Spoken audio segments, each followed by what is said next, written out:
Across the globe lie countless magnificent and mysterious ancient structures,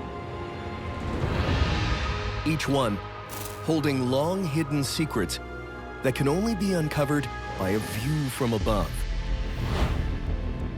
To the west of Peru's Andes Mountains is one of the driest regions on Earth, a land that has remained virtually unchanged for millions of years. Here, around 14 kilometers from the Pacific coast, drone footage reveals a bizarre ridgeline carved into the mountain landscape. What are we seeing here? It looks like there's a hill and what appears to be the scales of a dragon along its back, as if one were buried there with its treasure, perhaps. I've never seen anything like this.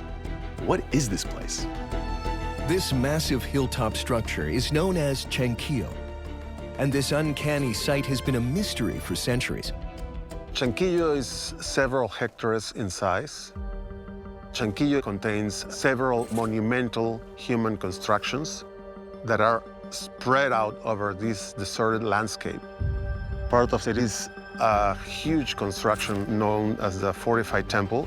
It's a fortification that contains and protects a temple that is probably devoted to the cult of the sun. But the area of Chanquillo is clearly defined by the 13 towers. These strange towers loom above Chanquillo, arranged in a perfect line from north to south. Why are you erecting a series of towers along the top of a hill in the middle of a desert? Are the 13 towers parts of an elaborate defense? Maybe observation posts or watchtowers?